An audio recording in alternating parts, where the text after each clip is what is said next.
138వ మేడేను పురస్కరించుకొని హైదరాబాద్ జిల్లా కమిటీ ఆధ్వర్యంలో తెలంగాణ రాష్ట్ర కార్యాలయం ముందు పతాకావిష్కరణ గావించబడుతుంది. ఈ పతాకావిష్కరణకు, ఈ ర్యాలీకి, మన బహిరంగ సభకు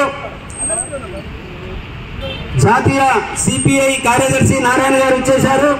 వారికి రాష్ట్ర కార్యదర్శి కూనంనేని సాంబశివరావు గారికి, జాతీయ కార్యదర్శి మాజీ పార్లమెంట్ సభ్యులు సయ్యద్ అజీజ్ పాషా గారికి, మరియు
जोहार मेरे अमर वीरलकी, जोहार चिकागो नगर मेरे अमर वीरलकी, जोहार अमर वीरलकी.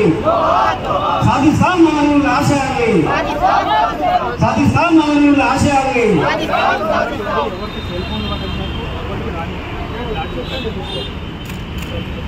అన్నా అన్నా ఓ అన్నా సార్ సార్ అక్కడే ఉండండి. ఏదంటే ప్రపంచ కార్మికులారా, ఏదంటే ప్రపంచ కార్మికులారా,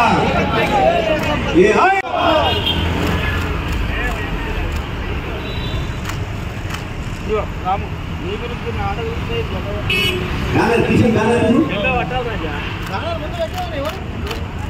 మహిళలు ముందుకెళ్ళండి. బ్యానర్ కట్ ప్రేక్షకులు మహిళలు ముందుకెళ్ళండి.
మేడే మేడే వచ్చింది, మేడే పండుగ వచ్చింది, మేడే మేడే వచ్చింది, మేడే పండుగ వచ్చింది, మేడే మేడే వచ్చింది, మేడే పండుగ వచ్చింది.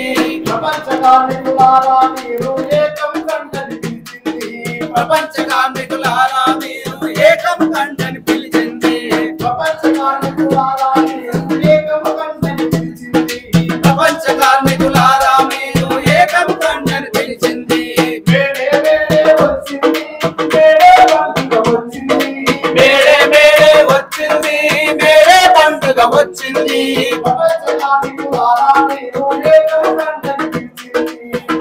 కార్మికులారా మీరు ఏకం కంటని పిలిచింది ప్రపంచ కార్మికులారా మీరు ఏకం కంటని పిలిచింది మేడే మేడే వచ్చింది మేడే పండుగ వచ్చింది ప్రపంచ కార్మికులారా మీరు ఏకం కంటని పిలిచింది ప్రపంచ కార్మికులారా మీరు ఏకం కంటని పిలిచింది ఈ వేరేకు 132 సంవత్సరాల దీర్ఘకాలికమైన చరిత్ర ఉన్నది అలజడులకు ప్రపంచ దేశంలోనే ఘనమైన చరిత్ర ఉంది ఘనమైన చరిత్ర నీది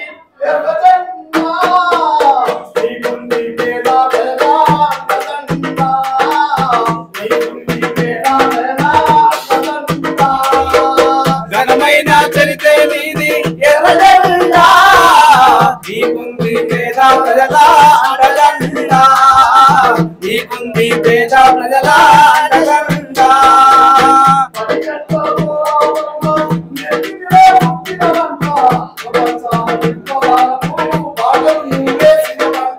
ప్రపంచాన విప్లవాలకు బాటలు నువ్వు వేసిన వంట ప్రపంచాన విప్లవాలకు బాటలు నువ్వు వేసిన వంట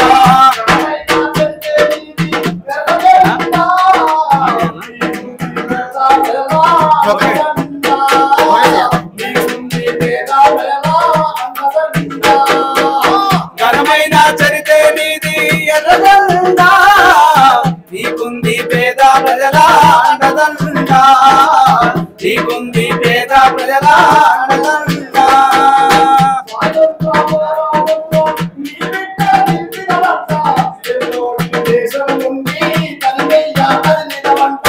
తెల్లోడి దేశం నుండి తరుమేయ కదిలిన వంట తెల్లోడి దేశం నుండి తరుమేయ కదిలిన వంట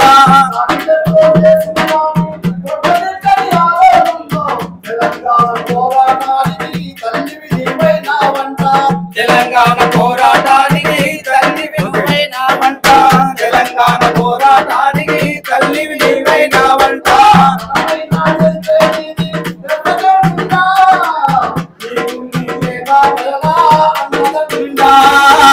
నీకుంది పేద ప్రజల అండదండా నీకుంది పేద ప్రజల అండదండా నీకుంది పేద ప్రజల అండదండా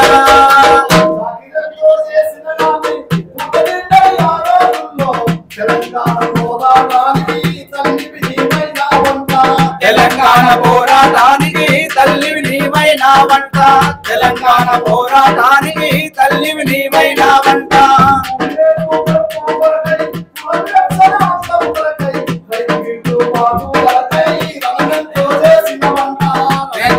పాటు ధరకై రణమెంతో చేసిన వంట రైతు గిట్టు పాటు ధరకై రణమెంతో చేసిన వంట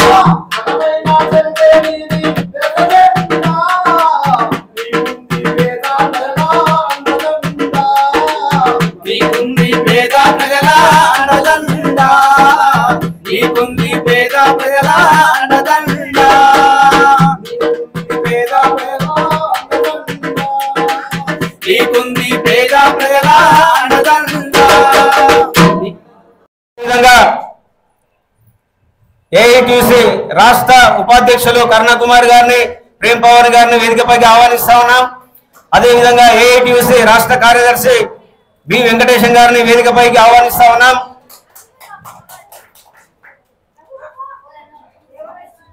అదేవిధంగా హైదరాబాద్ జిల్లా పార్టీ కార్యదర్శి కామ్రేడ్ ఛాయాదేవి గారిని సాదరపూర్వకంగా వేదికపైకి ఆహ్వానిస్తా ఉన్నాం.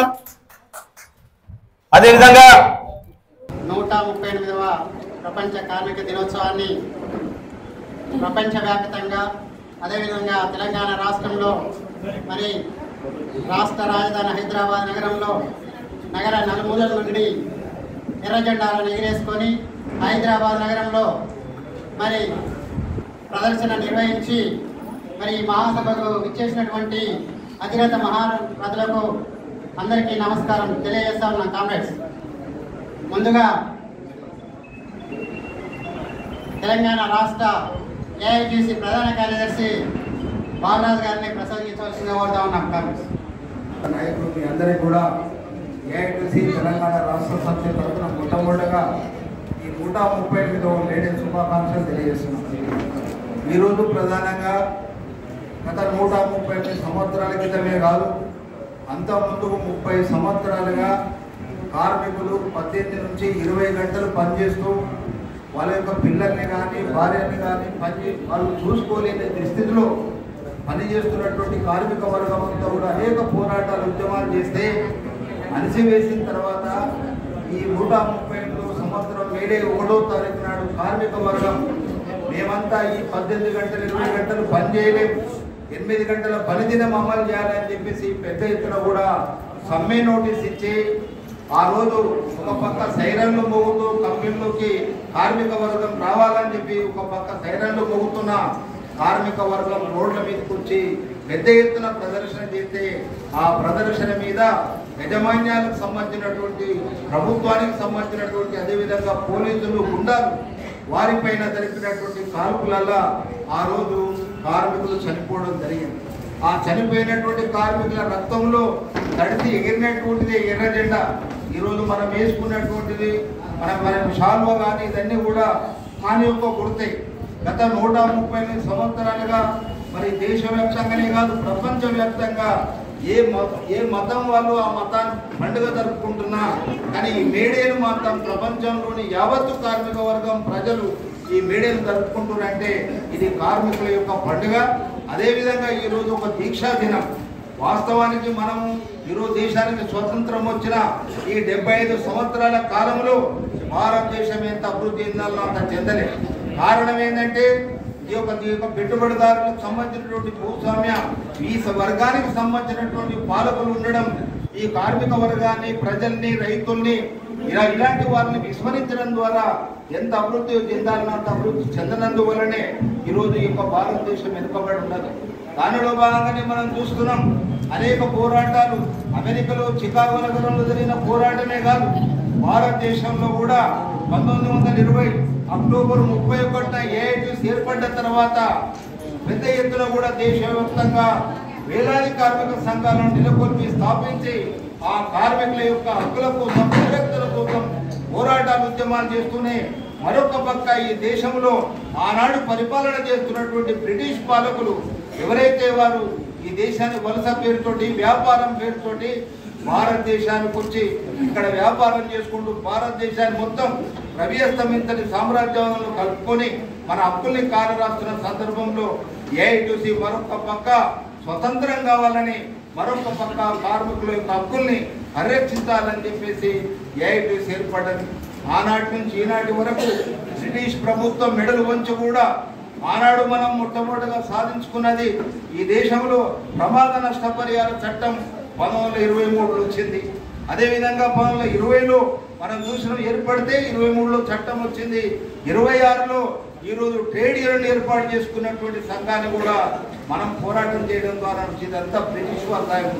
కానీ ఆ విధంగా అనేక పోరాటాలు చేసిన తర్వాత ఈ దేశంలో 44 కార్మిక చట్టాలను ఏఐటీసీ నాయకత్వాన పోరాటాలు ఉద్యమాలు చేసి సాధిస్తే ఈరోజు ఆ పాలకులుగా ఎవరైతే ఉన్నారో బీజేపీ ప్రభుత్వం ఈరోజు అధికారంలో ఉంటే 44 కార్మిక చట్టాలలో 29 కార్మిక చట్టాలను సమూలంగా మార్చేసి కార్పొరేట్ శక్తులకు పెట్టుబడిదారులకు మేలు చేసేటువంటి విధంగా ఈ యొక్క సవరణ చేసి ఈరోజు కార్మిక హక్కుల్ని కాలరాస్తే బీజేపీ ప్రభుత్వాన్ని గద్దెదించాలని ఈ ప్రభుత్వం పేదలది కాదు పెత్తందారులది, దీనికి మనం పొందబెట్టాలనేటువంటి ఉద్దేశంతో ఇప్పటికే ఈ దేశంలో మనం 36 సార్లు దేశవ్యాప్తంగా సమ్మె చేస్తున్నాం.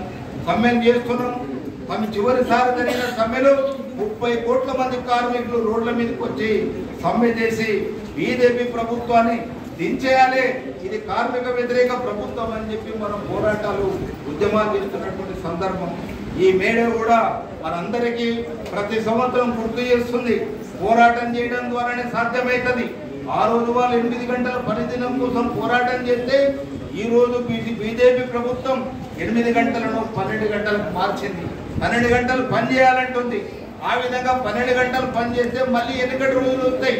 మనము ఇంకా ఈ విధంగా 12-18 గంటలు చేసేటువంటి దుర్మార్గమైనటువంటి ఆలోచన ఈరోజు కేంద్ర ప్రభుత్వం తీసుకొస్తుంది.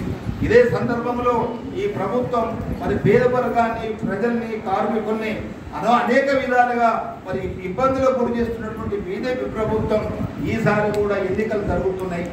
ఈ ఎన్నికల్లో మరి ఈ బీజేపీ పెట్టుబడిదారులకు కార్పొరేట్ మేలు చేసేది, రైతు వ్యతిరేక చట్టాలను తెచ్చింది, రాజ్యాంగాన్ని సవరించేటువంటి ఉద్దేశంతో ఉన్నది, 10 గంటల్ని మార్చేసింది, కార్మిక చట్టాలను లేకుండా చేసింది. ఒక పక్క ధరల్ని మరి విపరీతంగా కూడా పెంచుతుంది. పెట్రోలు, డీజిల్, గ్యాస్ ధరలు పెంచడం ద్వారా నిత్యావసర వస్తువుల ధరలు పెరిగి కార్మికుల యొక్క నిజ వేతనాలు పెరిగినటువంటి దాఖలాలు లేనటువంటి పరిస్థితులు కూడా చూస్తున్నాం. అంటే ఇంత నీచంగా దేశానికి స్వతంత్రం వచ్చిన తర్వాత అధికారానికి వచ్చినటువంటి పాలకుల్లో ఈరోజు ఈ బీజేపీ ప్రభుత్వమే ప్రధానంగా ఇంత నికృష్టమైనటువంటి పాలన చేస్తుంది. ఈసారి ఎన్నికలు వస్తున్నాయి. ఆ ఎన్నికల్లో మళ్ళీ మాకు అధికారం ఇవ్వండి, 400 స్థానాలు వస్తాయి, మాకు మేము వస్తే మరింత సమర్థమైనటువంటి పాలన చేస్తామని చెప్తున్నటువంటి తీసే చూస్తే ఇంకా సమర్థవంతం కాదు. ఒక రకంగా మళ్ళీ రాజరిక వ్యవస్థను తీసుకొచ్చి మరింత దోపిడీ చేసి మరింత పెట్టుబడిదారులను పెంపొందించేటువంటి విధానాన్ని తీసుకొచ్చేటువంటి ఆలోచన ఈరోజు బీజేపీ చేస్తుంది. కాబట్టి ఈ బీజేపీ మళ్ళీ అధికారానికి రావాల్సినటువంటి అవసరం లేదని దేశవ్యాప్తంగా కూడా ఏఐటీసీ కార్మిక వర్గాన్ని కోరుతుంది. ఈ మేడే సందర్భంగా మనం అందరం ఒక దీక్ష ఉండాలి. ఈ ఎన్నికలలో తప్పనిసరిగా బీజేపీని ఓడించాలి. దాని బదులు ఇండియా కూటమిని, అదేవిధంగా లౌకిక శక్తుల్ని ఓట్లేసి మనం గెలిపించుకోవాల్సినటువంటి అవసరం ఉన్నది. లేకుంటే మరీ అధ్వానమైనటువంటి పరిస్థితులు మనం దాపురిస్తాయి. అలాంటి పరిస్థితులు రావద్దంటే తప్పనిసరిగా ఈ మేడే నాడు దీక్ష పోని మనం కూడా వ్యక్తిగత సంఘాలు ఉన్నాయి. ఈనాడు మెడికల్ కానీ, మున్సిపల్ కానీ, అదేవిధంగా అమ్మాయిలు కానీ, అంగన్వాడీ కానీ, ఆశ కానీ, ఇలా అనేక రకాల కార్మికులు కనీస వేతనాలు నోచుకోకుండా అధ్వానమైన పరిస్థితుల్లో మన రాష్ట్రంలో ఉన్నారు. సోదరిమణులు మధ్యాహ్న భోజన కార్మికులు ఉన్నారు. వారి జీతం ఎంత? నెలకు 1000 రూపాయలు ఉంటే మనం పోరాటం చేయడంతో 3000 రూపాయలు పెరిగి అది కూడా చాలా చోట్ల దొరకనటువంటి పరిస్థితి. 3000 రూపాయలకు నెలకు 26 రోజులు పనిచేస్తున్న ఈ ప్రభుత్వాలకు ఏమాత్రం కూడా చిత్తశుద్ధి లేదంటే ఈ స్కీమ్ వర్కర్స్ అంతా అంగన్వాడీ కానీ, ఆశా కానీ, మధ్యాహ్న భోజన కార్మికులు అది కేంద్ర ప్రభుత్వం స్కీములతోటే వాళ్ళ సౌజన్యంతో నడుస్తుంది. కానీ వేతనాలు పెంచేటువంటి పరిస్థితుల్లో ఈ ప్రభుత్వాలు లేవు. కానీ కోటీశ్వరులకు, ఆదానికి, అంబానికి వాళ్ళు తీసుకున్నటువంటి అప్పుల్ని మరి అవన్నిటిని కూడా మాఫీ చేయడానికి మాత్రం ఈ ప్రభుత్వానికి అటువంటి ఆలోచన వచ్చి వాళ్ళకు మేలు చేసింది. కానీ కార్మిక వర్గానికి మాత్రం ఏ విధమైనటువంటి మేలు చేయలేదు. కాబట్టి ఈ మేడే మనందరికీ స్ఫూర్తినిస్తుంది. ఆ రోజు జరిపినటువంటి అమరవీరుల స్ఫూర్తితోటి ఈ పండుగను మళ్ళీ సంవత్సరం ఉంటుంది. కానీ మనము పోరాటాలు, ఉద్యమాలు పెరగాల్సిన అవసరం ఉంది. ఈ ప్రజా వ్యతిరేక ప్రభుత్వాలను ఓడించాల్సినటువంటి అవసరం ఉంది. దీన్ని దృష్టిలో పెట్టుకొని భవిష్యత్తులో మనం మరిన్ని పోరాటాలు, ఉద్యమాలు చేయాలి. ఆ విధంగా ఏఐటీసీ మీరు చేసేటువంటి అన్ని పోరాటాలలో భాగస్వామ్యం అవుతుంది. ఈ పోరాటాలు విజయవంతం చేసే కోసం ముందుండి పోరాడుతుందని చెప్పేసి మీ అందరికీ హామీ ఇస్తూ నాకు ఈ అవకాశం ఇచ్చినందుకు ధన్యవాదాలు తెలియజేస్తూ సెలవు తీసుకుంటున్నాను. మీడియా సందర్భంగా జరుగుతున్నటువంటి ఈ సభకు వచ్చి మీ అందరికీ కూడా అభిప్రాయాలను తెలియజేస్తా ఉన్నా. మీడియా అనేది ప్రపంచవ్యాప్తంగా పండుగ. ఇది ఏ పండుగలైనా ఓ ప్రాంతానికో, రాష్ట్రానికో, దేశానికో సరిపోయేటువంటి పద్ధతులు ఉంటాయి. కానీ ఒక మేడే మాత్రమే ప్రపంచవ్యాప్తంగా కార్మిక వర్గానికి పండగ చేసుకున్నటువంటి రోజు ఇది చాలా ప్రముఖమైనది. ఇందాక చెప్పారు తెల్లజెండా ఎట్లా వచ్చింది. కార్మికుల రక్త తర్పణ నుంచి వచ్చేటువంటి తెల్లజెండా 8 గంటల 10 దినాల కోసం పోరాటం సాగించినటువంటి తెల్లజెండా ఇది. సో మేడే వరకు కాకుండా ప్రపంచవ్యాప్తంగా రాజకీయ మార్పులకి నాంది పలికింది. ఆ స్ఫూర్తితోనే 1917లో సోవియట్ యూనియన్లో మొట్టమొదటి కార్మిక వర్గం తిరుగుబాటు చేసి రాజ్యాన్ని ఆక్రమించుకున్నది. సోవియట్ రష్యాలో కమ్యూనిస్ట్ పార్టీ వచ్చిన తర్వాత 17-18 దేశాలలో కమ్యూనిస్ట్ పార్టీగా మారింది. కాబట్టి మేడేగా కూడా రాజకీయ సంకల్పం, రాజకీయంగా ప్రపంచవ్యాప్తంగా మార్పు ఉండడానికి ఉపయోగపడేటువంటి ప్రాముఖ్యత కలిగింది ఇది. అయితే ఈ సందర్భంగా మనం చాలా సాధించుకున్నాం. బ్రిటిష్ వాళ్ళు మనం పరిపాలించినప్పుడు కూడా ట్రేడ్ యూనియన్ యాక్ట్ మనం సాధించుకున్నాం. తర్వాత ఇండస్ట్రియల్ డిస్ప్యూట్ యాక్ట్ సాధించుకున్నాం. తర్వాత బేరసారాలు ఉపయోగపడే హక్కులు సాధించుకున్నాం. Veg agreement సాధించుకున్నాం. అనేక హక్కులు సాధించుకున్నటువంటి మనం ఈనాడు మోడీ వచ్చిన తర్వాత ఒక్కటొక్కటే పోతా ఉన్నాయి. మేడే జాతీయ స్థాయిలో హాలిడే ఉంది, హాలిడే లేదు. కార్మిక వర్గానికి హక్కులు 40 చట్టాలు కార్మికులకు సంబంధించిన చట్టాలు ఉంటే అవి మొత్తం పంచపాండవుల మంచం కోడలేవని చెప్పేసి చివరికి 4 మిగిల్చారు. ఆ 4లో కూడా ఇలా నేరం జరిగితే నిరూపించుకోవాల్సింది మేనేజ్మెంట్ కాదు, కార్మికులు నిరూపించుకోవాలి. ఇది ఎక్కడ చట్టం ఇది? దీన్ని బట్టి లేబర్ యాక్ట్లు ఎగిరిపోయినాయి, ఇండస్ట్రియల్ డిస్ప్యూట్ యాక్ట్ పోయినాయి, లేబర్ చట్టాలు ఎగిరిపోయినాయి, కార్మికుల హక్కులు పోయినాయి, బోనస్ యాక్ట్ పోయింది, మినిమం వేజ్ ఎగిరిపోయింది. చివరికి 8 గంటల పని దినం కోసం 24 గంటల పని వచ్చేసింది. సాఫ్ట్వేర్ల పని రాత్రి వాళ్ళు పని చేస్తున్నారు. మహిళలకి నైట్ కూడా డ్యూటీ ఉండేది కాదు. ఇప్పుడు రాత్రుల్లో కూడా డ్యూటీ వచ్చేటువంటి చట్టం వచ్చేసింది. అలా వచ్చినటువంటి హక్కులను పోగొట్టుకుంటా ఉన్నాం. పబ్లిక్ సెక్టార్స్ కావాలని కోరుకుంటాం, కానీ మోడీ ప్రభుత్వం తర్వాత పబ్లిక్ సెక్టార్స్ మొత్తం అమ్మేయడము మూసేయడం జరుగుతూ ఉన్నాయి. దాదాపు 1,90,000 ఫ్యాక్టరీలు మూసేశారు. సంవత్సరానికి 2 కోట్ల ఉద్యోగాలు ఇస్తామని చెప్పినటువంటి పెద్ద మనిషి ఇప్పుడు 1,75,00,000 ఉద్యోగాలు పోయినాయి, చేస్తున్న ఉద్యోగాలు పోయినాయి, ఎగిరిపోయినాయి. అంటే పబ్లిక్ రంగ పరిశ్రమలు మూసేస్తున్నారు, లేదంటే కార్పొరేట్ వాళ్ళకి అమ్మేస్తున్నారు. ఉద్యోగాలు పోయినాయి, కొత్త ఉద్యోగాలు రాకపోగా ఉండే ఉద్యోగాలు పోతా ఉన్నాయి. ప్రపంచంలోనే మధ్య ప్రాముఖ్యత గల ఎన్ఎస్సీని ప్రైవేట్లకు ఇస్తున్నారు. బిఎల్ఎస్ టెలిఫోన్ రంగాన్ని అట్లా చేస్తున్నారు. ప్రాణం ఊపిరి లాంటి ఉండే పబ్లిక్ సెక్టర్ ఎగిరిపోతా ఉన్నాయి. ఇవన్నీ ఎవరికి పోతా ఉన్నాయి? మోడీకి అనుగుణంగా శిష్యులుగా ఉన్నటువంటి అదానికి, అంబానీకి పోతా ఉన్నాయి. అదాని ఎవరు? ఒక పెద్ద స్మగ్లర్, గంజాయి వ్యాపారస్తుడు.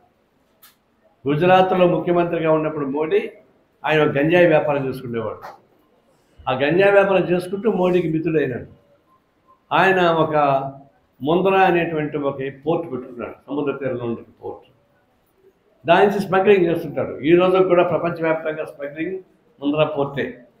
అది తాలిబాన్ నుంచి వస్తాయి, ఆఫ్ఘనిస్తాన్ నుంచి, పాకిస్తాన్ నుంచి వస్తాయి, సముద్ర మార్గంగా వచ్చి ఆ నుంచి దేశవ్యాప్తంగా ఆ గంజాయిని సరఫరా చేస్తున్నారు. ఇప్పుడు దేశం మొత్తం మీద ఉన్నటువంటి తీర ప్రాంతం అంతా ఆయనకి హ్యాండ్ ఓవర్ అయిపోయినాయి. అందరూ ఇప్పుడు వచ్చేటువంటి రోజుల్లో కార్మిక హక్కులు పోగా గంజాయి అమ్మకానికి ఉపయోగపడేటువంటి మోడీ అదానికి మోడీ సపోర్ట్ చేస్తున్నారు. ఇది పరిశ్రమ సమస్య వచ్చేసింది కాబట్టి ఇప్పుడేమవుతుంది, ఎన్నికలు జరగబోతున్నాయి. అసలు ఈ హక్కులు కూడా ఉండడానికి వీళ్ళే. ఈసారి కన్నా మళ్ళీ మోడీ వస్తే ఇట్లాంటి మీటింగ్ మేడే బహుశా ఇది లాస్ట్ అవుతుంది. మళ్ళీ మోడీ పొరపాటుగా వస్తే ఇదే మేడే లాస్ట్ అవుతుంది. మేడే అలౌ చేయండి, అనుమతించండి, అంత నియంత్రిత పద్ధతి వచ్చింది. ఈ దేశానికి లౌకిక వ్యవస్థకు వ్యతిరేకంగా మోడీని ముస్లిమ్స్, హిందూస్ అని మాట్లాడుతూ ఉన్నారు. ఈసారి కన్నా కాంగ్రెస్ పార్టీ అధికారంలోకి వస్తే ముస్లిమ్స్, హిందువులు ఇళ్ళకి వచ్చి మెడలో ఉన్నటువంటి మంగళసూత్రాలను లాక్కెళ్ళిపోతాడు. ఇదంతా ఘోరం. ఇది ప్రధానమంత్రిగా ఉన్నవాడు, దేశ రాజ్యాంగాన్ని కాపాడాల్సిన వాడు, కాన్స్టిట్యూషన్ కాపాడాల్సిన వాడు, కాన్స్టిట్యూషన్ వ్యతిరేకంగా మాట్లాడుతున్నాడు. అతను ప్రత్యర్థులను జైల్లో పెడతా ఉన్నాడు.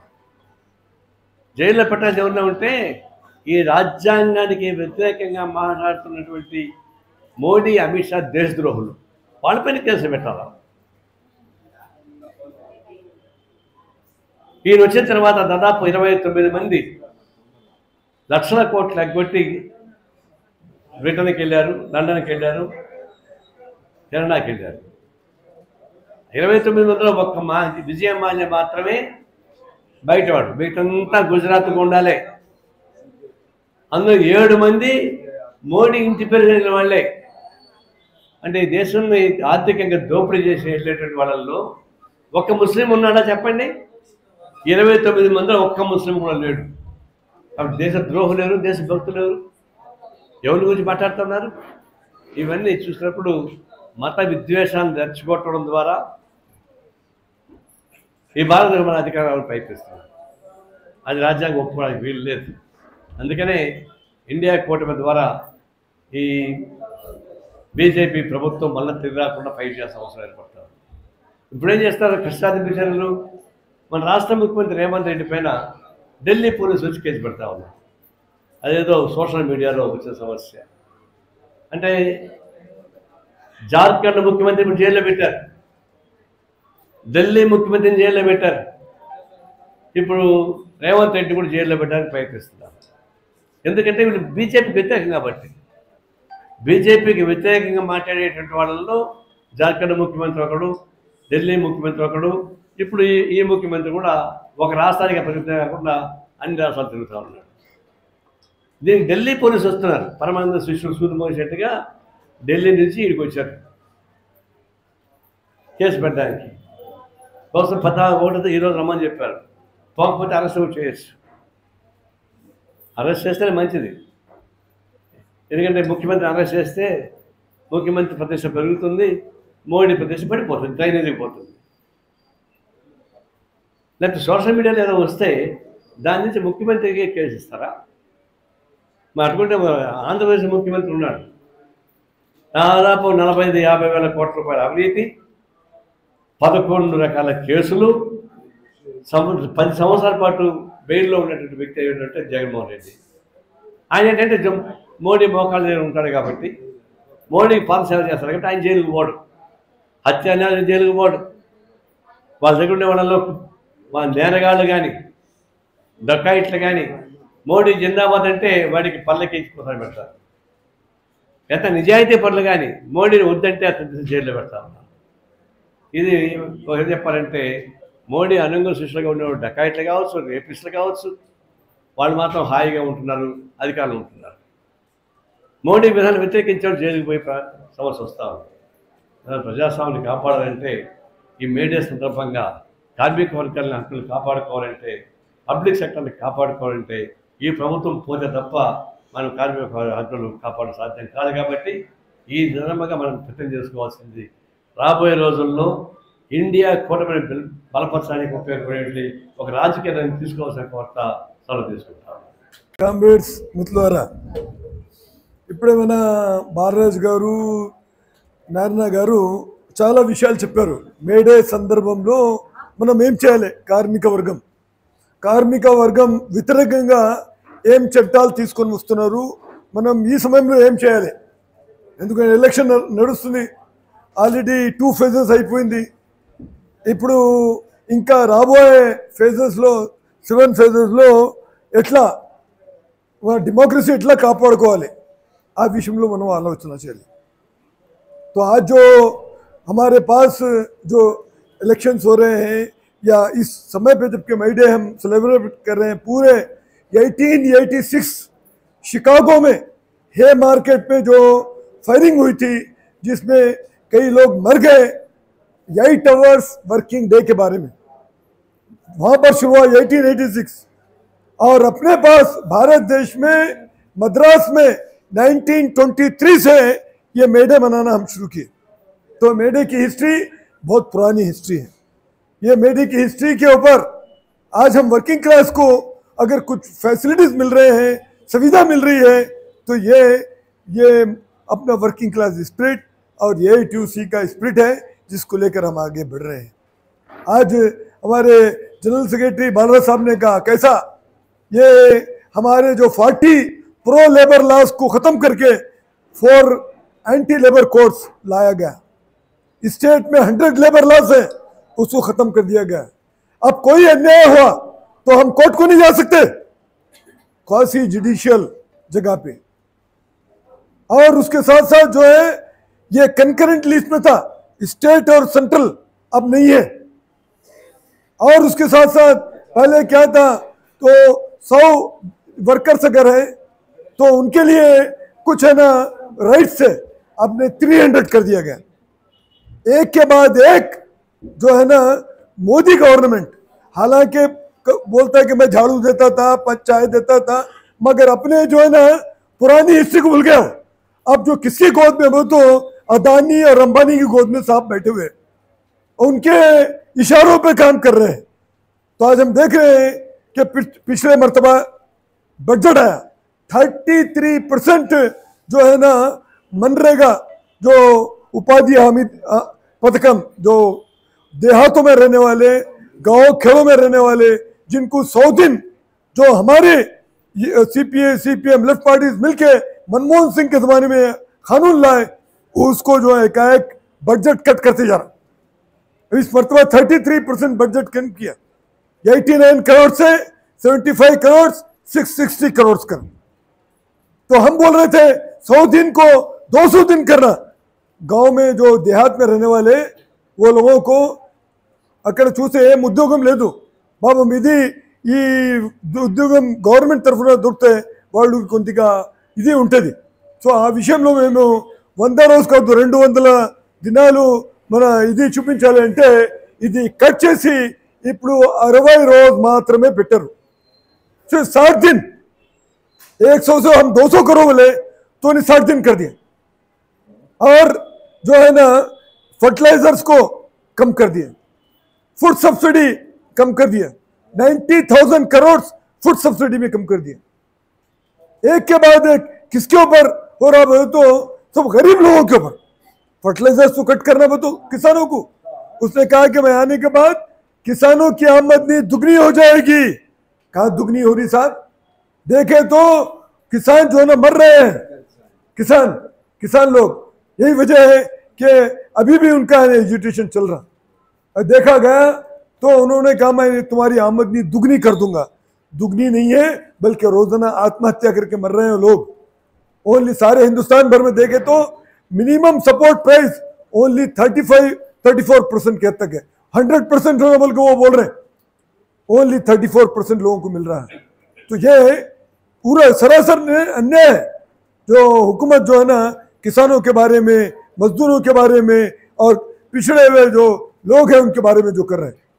परसों जो है ना पहला फर्स्ट फेज का इलेक्शन है, उसमें जो है ना उनका परसेंटेज कम होने से बोखलाहट हो गई, उसको बेचारे को परेशान हो गया हमारा मोदी साहब। अब उसके बाद आए दिन जो चाहे बोलते जा रहा, यहाँ तक के मंगलसूत्र के बारे में बात करा। तुम्हारा मंगलसूत्र रहता है नहीं रहता, माँ और बहन हो बोला। अरे मैं वो प्राइम मिनिस्टर को मैं बोलना चाह रहा हूँ, 2014 में जब तुम जो है ना इसके ऊपर आए थे, उस वक्त ना सोने की कीमत क्या थी, 10 ग्राम सोने की कीमत 27,000 थी। आज जो है ना 75,000 रुपीज है, 75,000 पर 10 ग्राम। कहाँ से गरीब जो है ना औरत मंगलसूत्र के लिए गोल्ड कहाँ से लेंगी? బంగారం ఎట్లా అండి? చూస్తే ఇప్పుడు 75,000 రూపాయలు 10 గ్రామ్కి. ఇప్పుడు మంగళసూత్ర గురించి ఆయన మాట్లాడుతున్నారు. అరే ముందుగాను ఈ అదానికి సపోర్ట్ ఇచ్చిపెట్టి గరీబ్ వాళ్ళ గురించి ఆలోచన చేయండి. ఏ రోజున ప్రధానమంత్రి అయిన తర్వాత ఇమీడియట్గా ఎస్బీఐకి చెప్పారు ఆయనకి అప్పు ఇవ్వమని. గరీబ్ వాళ్ళకి అప్పు ఇస్తే ఏమైనా అవుతుంది? 25,000 కోట్ల రూపాయలు అదానికి, మళ్ళీ ఎల్ఐసికి 37,000 కోట్ల రూపాయలు ఇవ్వమని చెప్పారు. आप कभी बैंक में गए तो आपको कोई खर्चा देता? कोई खर्चा देने वाला नहीं, मगर जो मालदार आदमी करोड़पति को खर्चा मिल रहा था। अब इसके दौर में 16 लाख करोड़ रुपए माफ किए गए। गरीबों के ऊपर टैक्स, गरीबों के ऊपर जुर्माना, और ये जितने भी बड़े बड़े जो करोड़पति हैं उनको पूरा हर किस्म से माफी, 16 लाख करोड़। और किसानों को, मजदूरों को 1 पैसे की माफी नहीं है। तो ये हुकूमत है। इस हुकूमत को देखने के बाद पहला फेज, सेकंड फेज मैं परेशान हो गया। हमारा मोदी साहब हर रोज कुछ ना कुछ स्टेटमेंट दे रहा, क्या बोलते हैं, खिसियानी बिल्ली खंबा नोचे। ये बिल्ली जो है ना चूहे को पकड़ने कैसे, चूहा भाग गया तो पंजा मारती, तो ये पंजा मार रहा है ठीक है, तो चूहा हाथ से चले गया। तो खिसियानी बिल्ली खंबा नोचे का हिसाब हो गया हमारे प्राइम मिनिस्टर का। तो आज जो है अब थर्ड फेज में फिर देखेंगे। कांग्रेस वाले खुश हैं क्या? अरे वे नहीं, रोजाना मैनिफेस्टो बोल रहा है, लोगों को मैनिफेस्टो के बारे में मालूम नहीं था।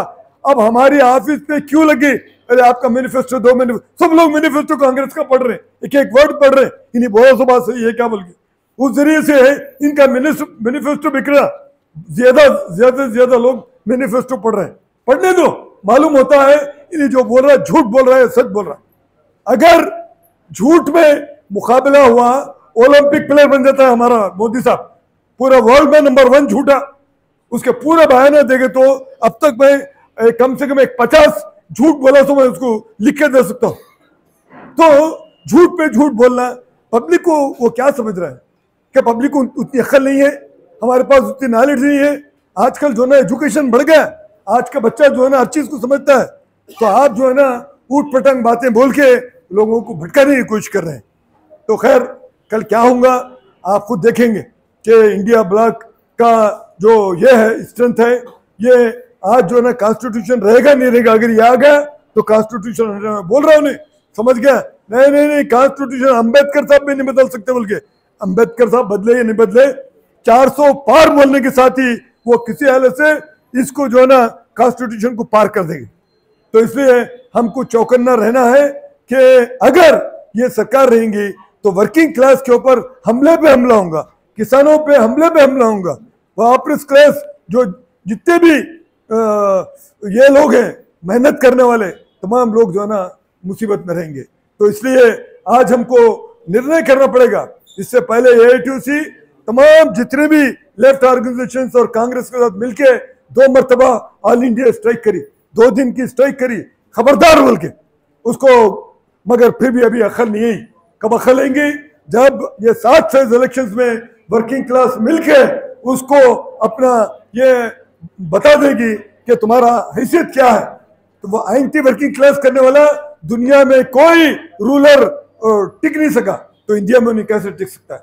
आज हम तमाम लोग मिलकर यही निर्णय कर रहा है कि आने वाले दिनों में इस बीजेपी को शिकस्त देना, एंटी वर्किंग क्लास लाश को जो ना हटाना और फिर आगे से हम विजय की तरफ आगे बढ़ना, यही एआईटीयूसी का निर्णय है।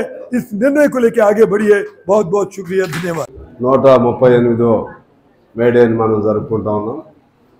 ఈ మేడేకి అధ్యక్షత వహిస్తున్నటువంటి కామ్రేడ్ వెంకటయ్య గారు, అలాగే ఇప్పటివరకు మనతో మాట్లాడి వెళ్ళిన మన జాతీయ నాయకులు నారాయణ గారు, మన మధ్య ఉన్నటువంటి అజీజ్ పాషా గారు, అలాగే ఏఐటీయూసీ రాష్ట్ర ప్రధాన కార్యదర్శి బాలరాజు గారు, ఇంకా చాలామంది ఉన్నారు। అందరికీ మీ అందరికీ హృదయపూర్వకంగా మేడే శుభాకాంక్షలు। ఈరోజు చాలా మానవాళి సంక్లిష్టమైన పరిస్థితుల్లో ఉంది। మానవాళిని అంటే శ్రమ ఒకటిది, సంపద మరొకటిది। శ్రమ చేసేవాడు ఒకడు, దోపిడీ చేసేవాడు మరొకడు। దోపిడీ చేసేవాళ్ళు 5 మంది ఉంటే సంపదను శ్రమతో సృష్టించేవాళ్ళు 95 మంది ఉన్నారు। ఇప్పుడు ఈ 95 మందిని పరిపాలన చేసేవాళ్ళు ఎవరంటే ఆ 5. ఇది మన అన్ని దేశాల్లో ఇదే పరిస్థితి। సమస్త మానవాళి ఎదుర్కొంటున్న ఇబ్బందులు అవే, మన భారతదేశంలో మరింత ఎక్కువగా ఉంది। ఈ స్థితి నుంచి ఈ సమాజాన్ని బయటికి వేయాలంటే ఎవరితో ఆ శక్తి ఉంది? ఇలాగే కొనసాగుతూ ఉంటే జీవశవాల్లాగా మనుషులు బతుకుతారు। మీరు అనుకోవచ్చు, గతం కంటే మా పిల్లల్ని చదివించుకుంటున్నాం, మాకు కొద్దిగా అక్షరం ముక్క వచ్చింది, మా నాయనలు పంచెలు కట్టుకుని ఉండేవాళ్ళు, మేము ప్యాంట్ వేసుకుంటున్నాం, అప్పుడేదో తలగొడ్డలు చుట్టేవాళ్ళు, మేము ఇప్పుడు క్రాప్తో ఉన్నాం, అప్పుడు కరెంట్ లేదు, ఇప్పుడు కరెంట్ ఉంది, అప్పుడు సౌకర్యాలు, రోడ్లు లేవు, ఇప్పుడు రోడ్లు ఉన్నాయి. కాబట్టి మేము బాగున్నామని మీరు అనుకోవచ్చు.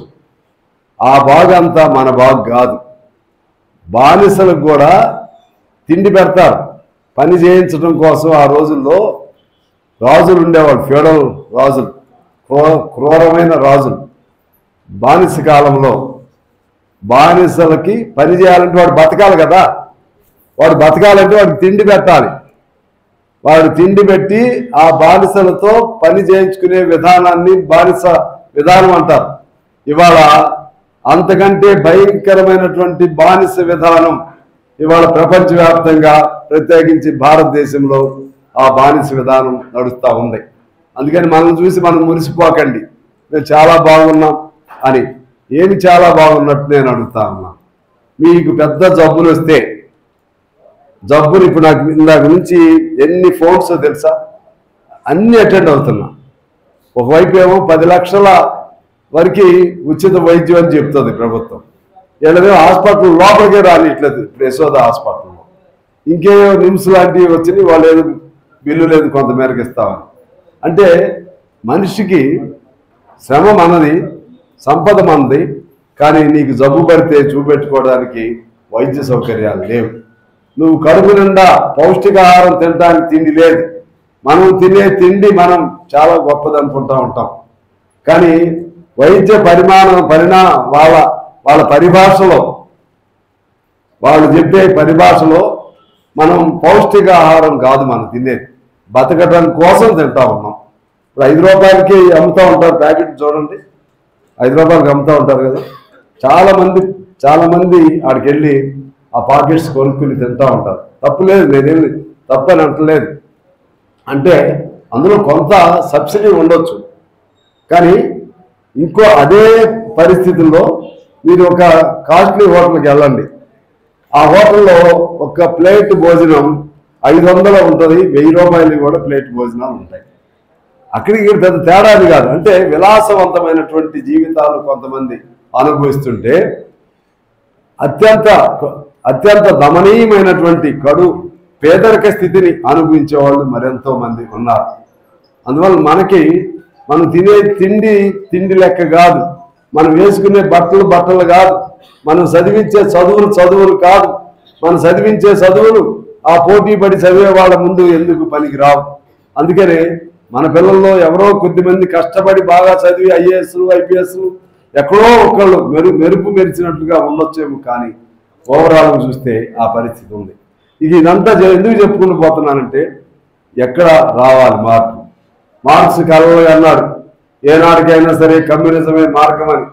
కమ్యూనిజం అనే సిద్ధాంతం ఎక్కడి నుంచి పుట్టింది? అదనపు శ్రమ, మనం చేసే పనికి పూర్తిగా మన శ్రమకు తగ్గ విలువ కట్టకుండా మన శ్రమను దోపిడీ చేయబట్టి, ఆ శ్రమ మనకి 100 రూపాయలు రోజుకి రావాల్సి ఉంటే 30 రూపాయలు 40 రూపాయలు ఇచ్చి ఆ డబ్బులన్నీ మిగిలిన వాళ్ళు కొట్టేస్తున్నారు. అదేవిధంగా అక్కడి నుంచి మొదలైంది మన శ్రమకు తగిన విలువ కట్టాలని. దున్నేవాడిదే భూమి అని, శ్రమించేవాడిదే ఫ్యాక్టరీ అని, శ్రమకు తగ్గ వేతనాలు ఇవ్వకపోతే సమ్మె చేయాలని యంత్రాలు పగలగొట్టేవాడు. అట్లా మొదలైంది మన ఉద్యమాలు. ఆ శ్రమకు తగ్గ వేతనాలు రాని దశలోనే మార్క్స్ మెదడులో ఈ ఆలోచన పుట్టింది. ఆనాడు మార్క్స్ కంటే ముందే ఈ మేడే, అది కార్మికులు సహజంగానే వాళ్ళ శ్రమను, వాళ్ళకి 8 గంటల పని హక్కు ఇప్పుడు అనుకుంటున్నాం. 8 గంటలు బిడ్డలతో, భార్య పిల్లలతో గడిపే సమయం లేక తిరుగుబాటు వచ్చింది. ముందు తిండిది అదో భాగం, బానిసత్వం అదో భాగం, వేతనాలు సాలకపోవడం అదో భాగం. అటన్నిటికంటే మించి వెట్టి చాకరీ చేసే పరిస్థితుల్లో నుంచి తిరుగుబాటు వచ్చింది. మొదటి యంత్రాలను పగలగొట్టారు. ఆ యంత్రాల నుంచి అట్లా మొదలై చివరికి పెద్ద ఉద్యమం వచ్చి 8 గంటల పని హక్కు కోసం పోరాటం చేసి, ఆ పోరాటంలో అనేక మంది చంపివేయబడి, ఆ తర్వాత ఈ ఉద్యమం మొదలుపెట్టింది అమెరికాలో చికాగో అనే నగరంలో. మేము మొదలు పెట్టారు కాబట్టి 90 ఆ ప్రాంతంలో, అంటే 86లో ఇది మొదలెడితే 1890లో చివరికి ప్రపంచవ్యాప్తంగా దీన్ని గుర్తించి మే 1ని కార్మికుల పండగగా జరుపుకోవాలని దాంతోపాటు 8 గంటల పని ఇవ్వాలని అఫీషియల్గా అంతర్జాతీయ న్యాయస్థానంలో కార్మిక న్యాయస్థానంలో అంగీకరించబడినటువంటి రోజు ఈ రోజు. అప్పుడు చాలా చాలా హక్కులు వచ్చినాయి, చాలా హక్కులు వచ్చాయి. బ్రిటిష్ వాడు కూడా చట్టాలు చేయాల్సి వచ్చింది. కానీ మన మార్క్స్ అనుకున్నాడు ఏనాటికైనా సరే భూస్వామ్య వ్యవస్థ పోయి పెట్టుబడిదారి వ్యవస్థ వచ్చింది, పెట్టుబడిదారి వ్యవస్థ పోయి సోషలిస్ట్ వ్యవస్థ రావాలి అంటే కార్మికుడు పరిపాలించుకునేటువంటి వ్యవస్థ రావాలని చెప్పి మార్క్స్ కలలుగా అన్నాడు. దాన్ని అమలు చేయటం కోసం ఎర్రజెండా అప్పుడు పుడితే కరెక్ట్గా అప్పుడు పుట్టిందా ఎప్పుడు పుట్టిందా మనకు తెలియదు.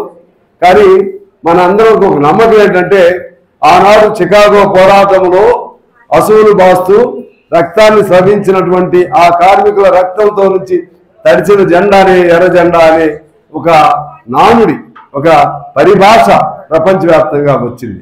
అది లేదా అంతకుముందు కూడా కొన్ని చోట్ల జెండాలు ఉండొచ్చు, కానీ మొత్తంగా చూస్తే పోరాటం అనేది అక్కడి నుంచి పుట్టింది. అందువలన ఆ తర్వాత మార్క్సిజం, కమ్యూనిజం, సోషలిజం అనే పదాలు ఏవైనా సరే సమానత్వం కావాలనే దాంతో మనం కమ్యూనిస్ట్ పార్టీ ప్రపంచవ్యాప్తంగా ఏర్పాటు అవడం జరిగింది.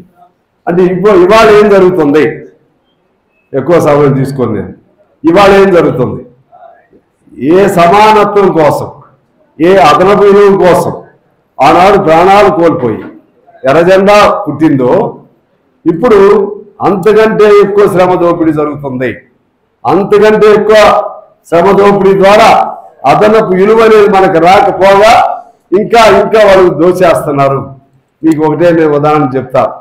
భారతదేశంలో అసమానతల మీద ఈ మధ్య అనేక రిపోర్ట్స్ వచ్చినాయి. ఆక్స్ఫామ్ అని ఇంకా యునైటెడ్ నేషన్స్ అనేక రిపోర్ట్స్ ఇచ్చాయి. ఇవాళ అసమానతలు ఎట్లా వచ్చినాయంటే దాదాపు 10% మంది ప్రజల చేతుల్లో 90% సంపద ఉంది. 10% మంది ప్రజల చేతుల్లో 90% సంపద ఉంది. అదే పద్ధతుల్లో ఈ 90% తినడానికి బ్రతకడానికి ఉంది. అందుకని ఇంకో రిపోర్ట్ ఏమి ఇచ్చారంటే ఈ మధ్య ఈ దేశంలో పేదవాడు లేడని చెప్పి ఒక రిపోర్ట్ ఇచ్చింది. కేవలం ఇంకా 3-4% మాత్రమే ఉన్నారని మరొక రిపోర్ట్ వచ్చింది. ఒకవైపు ఏమో అసమానతలు అంతుంటే మరోవైపు పేదవాడే లేడంట. పేదవాడు లేడనే దానికి వాళ్ళ నిర్వచనం ఏంటంటే పట్టణాల్లో 30 రూపాయలు ఆదాయం ఉన్న ప్రతి ఒక్కరు 30 రూపాయలు దాటి అంటే నీకు 31 రూపాయలు వస్తే నువ్వు పేదవాడి లెక్క కాదు. అర్థమవుతుంది నేను చెప్పేది? గ్రామాల్లో 28 రూపాయలు దాటి 1 రూపాయి ఆదాయం వచ్చినా వాడు పేదవాడి లెక్క కాదు. వాడు చెప్పే లెక్క అది, నరేంద్ర మోదీ చెప్పే లెక్క 30 రూపాయలు దాటి ప్రతి ఒక్కరికి వస్తుంది కాబట్టి ఈ దేశంలో పేదవాడు లేడని. మనం ఏమంటున్నాం? 30 రూపాయలు ఒక టిఫిన్కి రాదు, రిక్షాలు అది మన ఇవాళ భారతదేశంలో పేదవాడు లేడనే అంచనాకు తీసుకొచ్చి ప్రజలను నమ్మించి ఈ సంపద మొత్తాన్ని అదానీలు అంబానీలకు దోచిపెట్టడానికి నరేంద్ర మోడీ లాంటి వాళ్ళు వాళ్ళ విధానాలు రూపొందిస్తున్నారు. ఇవాళ సపోజ్ మీకు లెక్కేస్తే ఒక చెప్పాలంటే మనందరి సొమ్ము ఎడ పోగేసామనుకోండి, ఈ దేశంలో దాదాపు 140 కోట్ల మంది ప్రజలు ఉంటారు.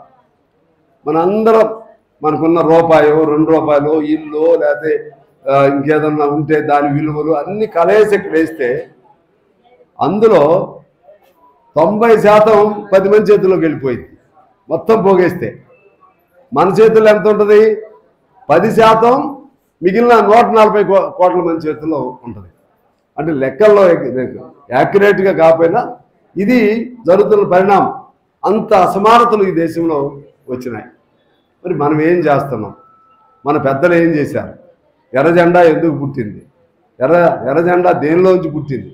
దేనిలోంచి పుట్టింది మనకు తెలియదు, కానీ రక్తంలోంచి పుట్టింది అంటున్నాం మనం. కరెక్ట్గా ఎప్పుడు ఎర్ర జెండా పుట్టింది అవన్నీ చరిత్రలు అవి వేరు. కానీ ఒక నమ్మకం, ఒక విశ్వాసం ఏంటంటే మేడేలోనే ఎర్ర జెండా పుట్టింది. 10 గంటల కోసం జరిగిన పోరులో కాల్చివేయబడినటువంటి కొంతమంది రక్తంలోంచి తడిచిన ఆ చొక్కానే ఎర్రజెండాగా మలచి పోరాటాన్ని మరింత కొనసాగించారు. ఇది విశ్వాసం. రికార్డ్స్ లెక్కలు లేకపోతే ఇప్పుడులాగా అన్నీ లేవు అప్పుడు.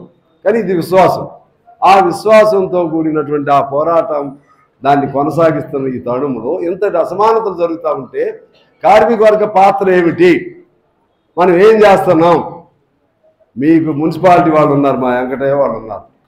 ₹1 వేతనం తగ్గితే అక్కడ పోరాటం చేస్తారు.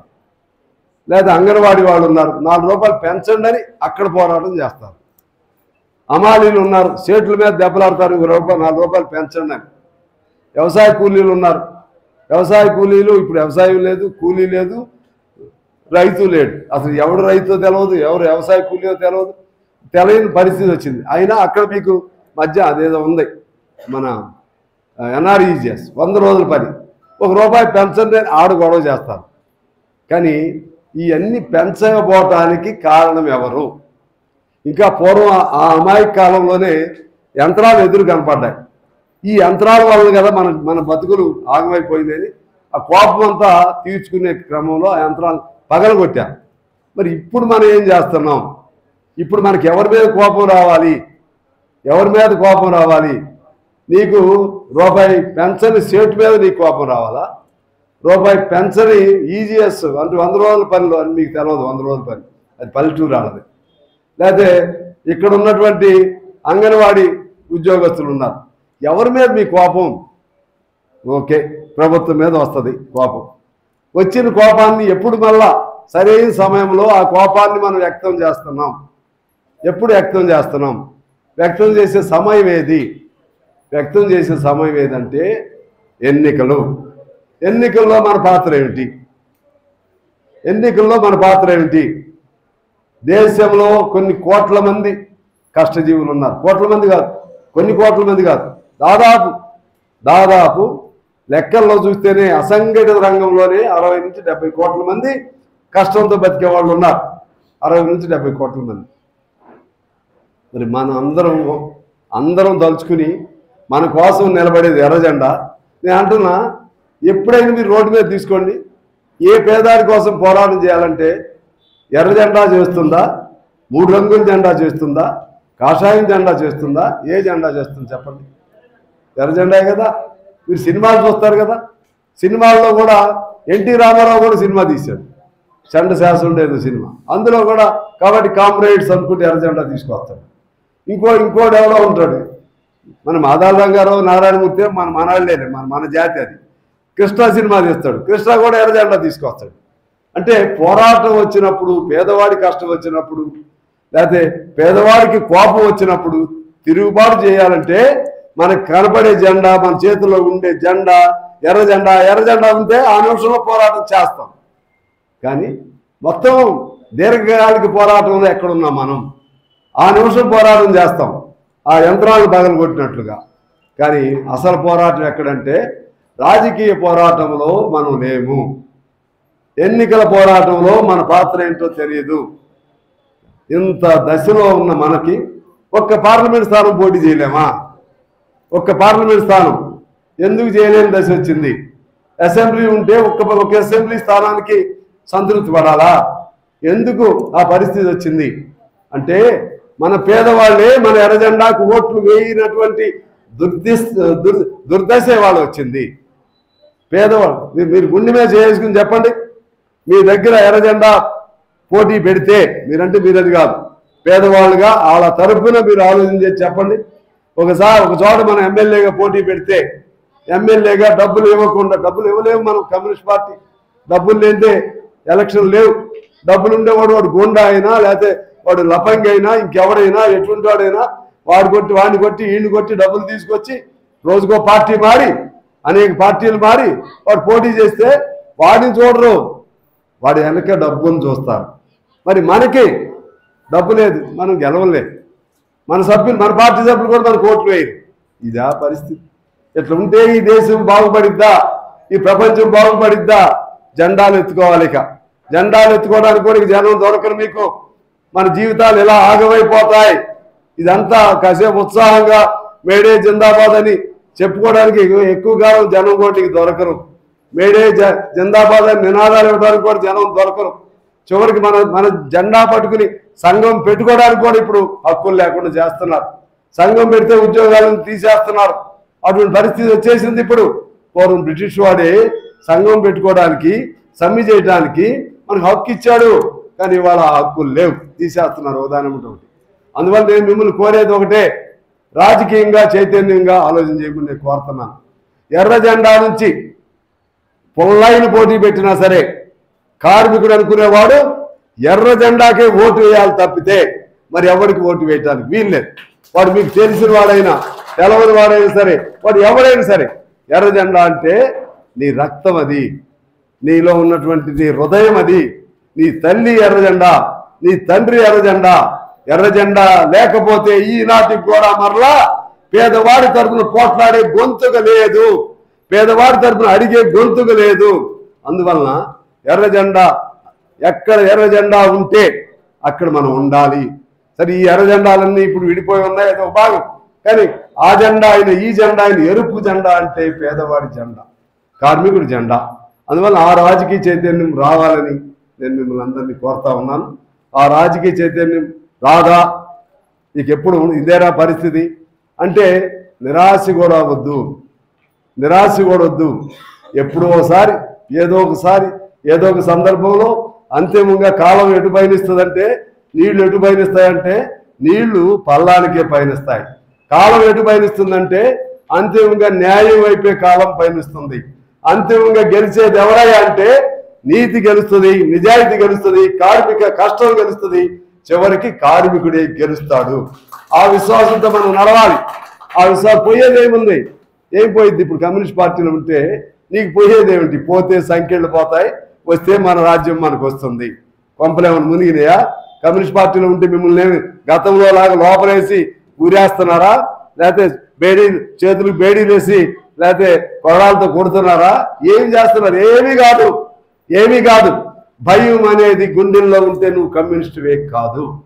భయం అనేది నీ హృదయంలో రావద్దు, నీ రక్తంలో ఉండొద్దు, నీ నవనాడుల్లో కూడా భయం అనే పదానికి తావు లేకుండా పోరాటమే నీ కర్తవ్యంగా భావిస్తే అది ఏ రకమైన పోరాటమైనా సరే, కొంతమంది తుపాకీ పట్టవచ్చు, కర్ర పట్టవచ్చు, లాఠీ పట్టవచ్చు, జెండా పట్టవచ్చు, లేకపోతే ఓటు అనే దాన్ని పోరాటంగా మలుచుకోవచ్చు.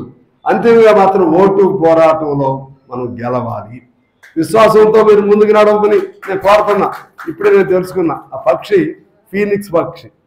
ఫీనిక్స్ పక్షి అంటే అది 500 ఏళ్ళు బతికింది. 500 దాన్ని ఏమంటారు, దేవతల కాలంలో అటువంటి పక్షి. అది 500 ఏళ్ళు బతికిన తర్వాత తనకు తానే కాల్చుకుని మరణిస్తుంది. ఫీనిక్స్ పక్షి అది తనకు తానే కాల్చుకుని మరణిస్తుంది. మరణించిన తర్వాత మళ్ళా పుట్టిద్ది. ఎట్లా పుట్టిద్ది? సూర్య కిరణాలు పడి ఆ బూడిద ఉందే, ఆ బూడిద పైన సూర్య కిరణాలు పడి తిరిగి మళ్ళా ఆ బూడిద, మన సినిమాలు చూస్తాను చూసావా, బూడిద అట్లా మనిషి రూపం దాచుకుని మళ్ళీ మనిషిలో ఇస్తాడు చూసారా, అట్లా వేసేది ఫీనిక్స్ పక్షి. ఆ ఫీనిక్స్ పక్షికి ప్రతిరూపమే కమ్యూనిస్టులు. మనకి మరణం లేదు, మనం వెనక్కిపోయే సమస్య లేదు. నువ్వు ఎంత పడ్డా, ఎంత మరణించినా సరే మరలా నీ రక్త బిందు మరొక కమ్యూనిస్టును తయారు చేస్తుంది. ఆ లక్ష్యంతో మీరు ముందుకెళ్లాలని కోరుతూ మీరు అదేమో రక్షక కవచం, కానీ లోపల అంతా ఇంజిన్ అంతా మీరే, నడపాల్సిన వాళ్ళు మీరే. నడిపి మన స్లోగన్ ఏంటి తెలుసా? కార్మికులారా ఏకం కండి, మీ రాజ్యాన్ని మీరు సాధించుకోండి. కార్మికుడినే పరిపాలించే రోజు మనకు రావాలి. అందుకని రావాలంటే మీరు లోపల చైతన్యవంతమైన పాత్ర మీకు పార్టీ అందిస్తుంది. దాన్ని అమలు చేసే సాయుధ పోరాటం చేసే సాయుధుల్లాగా మీరు ముందుకు నడవాలని కోరుతూ ఏఐటీసీ భారతదేశంలో పుట్టిన మొట్టమొదటి కమ్యూనిస్ట్ పార్టీ భారత కమ్యూనిస్ట్ పార్టీ. భారతదేశంలో పుట్టిన మొట్టమొదటి మహిళా సమాఖ్య మన ఎన్ఎఫ్, దాని తెలుగులో భారత జాతీయ మహిళా సమాఖ్య. భారతదేశంలో మొట్టమొదటి పుట్టిన రైతు సంఘం మన రైతు సంఘమే. భారతదేశంలో మొట్టమొదటి పుట్టిన వ్యవసాయ కార్మిక సంఘం మన సంఘమే. భారతదేశంలో పుట్టిన మొట్టమొదటి విద్యా సంఘం ఏదైనా ఉందంటే ఏఎస్ఎఫ్. భారతదేశంలో మొట్టమొదటి పుట్టినటువంటి యువజన సంఘం ఏదైనా ఉందంటే ఏఐవైఎఫ్. ఏదైనా తీసుకోండి, ఈ భారతదేశంలో ఎక్కడ కొత్తదనానికి శ్రీకారం చుట్టినా, ఎక్కడ పోరాటం మొదలైనా అదంతా ఎర్రజెండా స్ఫూర్తితో, ఎర్రజెండా చైతన్యంతో ఏ సంఘం పుట్టినా మన ఆధ్వర్యంలో పుట్టినాయి. అందుకని మన శక్తిని మనం తక్కువ అంచనా వేసుకోకండి. మన ఆంజనేయుల్లో ఆయన బలం ఆయనకు తెలవదు, ఆయన శక్తి ఆయనకు తెలవదు. మన శక్తిని మనం తక్కువ అంచనా వేసుకోకుండా భవిష్యత్తులో ఏ కార్యక్రమం తీసుకున్నా సరే చిన్న పామునైనా పెద్ద గద్ద కొట్టాలన్నట్టుగా, ఏ ప్రోగ్రాం అయినా సరే కష్టపడాలి, ఏ మనిషికి చెప్పాలి, ఇంటింటికి పోవాలి. ఏదైనా కార్యక్రమం వచ్చినప్పుడు ఆ విధంగా వందల వేల సంఖ్యలో ఏ ప్రోగ్రాం అయినా విజయవంతం చేయాలని కోరుతూ మీ అందరికీ మేడే శుభాకాంక్షలు తెలియజేస్తూ